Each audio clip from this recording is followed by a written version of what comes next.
कभी सोचा है कि कैलेंडर की कोई एक तारीख अपने आप में कितनी कहानियां समेटे हो सकती है? एक तरफ जहां बहुत बड़ी त्रासदी हुई हो, वहीं दूसरी तरफ जीत का जश्न भी मनाया गया हो। आज हम 29 नवंबर के पन्ने पलटेंगे और देखेंगे कि कैसे एक ही दिन इतिहास के सबसे बड़े विरोधाभासों का गवाह बना।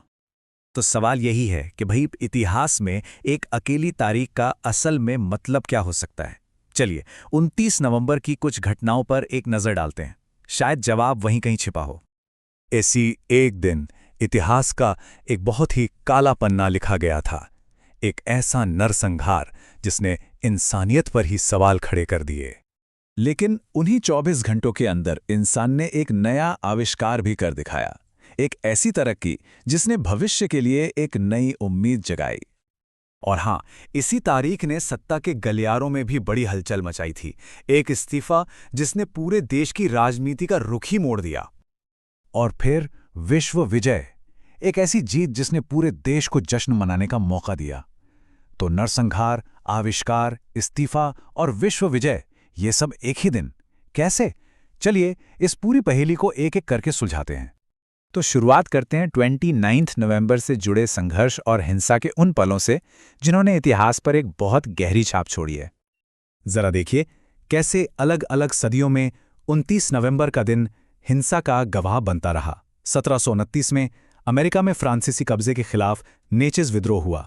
फिर ठीक 30 साल बाद 1759 में दिल्ली में मुगल बादशाह आलमगीर द्वितीय की हत्या कर दी गई। और फिर 1864 में अमेरिका में हुआ सैंड क्रीक का वो दिल दहला देने वाला नरसंहार। यहां एक शांतिपूर्ण गांव पर बहुत ही बेरहमी से हमला किया गया था। 133 से ज्यादा, ये सिर्फ एक आंकड़ा नहीं है, ये उन पुरुषों, महिलाओं और बच्चों की संख्या है जिनकी जिंदगी सैंड क्रीक नरसंहार में छीन ली गई थी। ये इतिहास का एक ऐसा जख्म है जिसे कभी भुलाया नहीं जा सकता। लेकिन कहते हैं ना कि हर कहानी के दो पहलू होते हैं। तो अब निराशा से आशा की तरफ बढ़ते हैं और उन घटनाओं को देखते हैं जो तरक्की, नई सोच और सृजन को दिखाती हैं। हिंसा के उस अंधेरे के बीच इसी तारीख को भारत में विकास का सूरज भी उग रहा था। 1889 में बेंगलोर के लाल बाग गार्डन में मशहूर ग्लास हाउस की नींव रखी गई। 1961 में जब दुनिया के पहले अंतरिक्ष यात्री यूरी गगारिन भारत आए तो उन्होंने लाखों लोगों के सपनों को जैसे पंख लगा दिए। और 1970 में हरियाणा ने हर गांव तक बिजली पहुंचाकर एक ऐतिहासिक मुकाम हासिल किया। भारत की वैज्ञानिक तरक्की की एक और मिसाल 1999 में देखने को मिली, जब महाराष्ट्र में GMRT यानी जायंट मीटरवेव रेडियो टेलीस्कोप का उद्घाटन हुआ। यह आज भी दुनिया के सबसे शक्तिशाली टेलीस्कोप में से एक है और ब्रह्मांड के अनसुलझे रहस्यों को समझने में हमारी मदद करता है। 29 नवंबर 1993 का दिन एक युग के अंत का भी गवाह बना। इसी दिन हमने आधुनिक भारत के एक बड़े निर्माता, उद्योगपति JRD टाटा को खो दिया।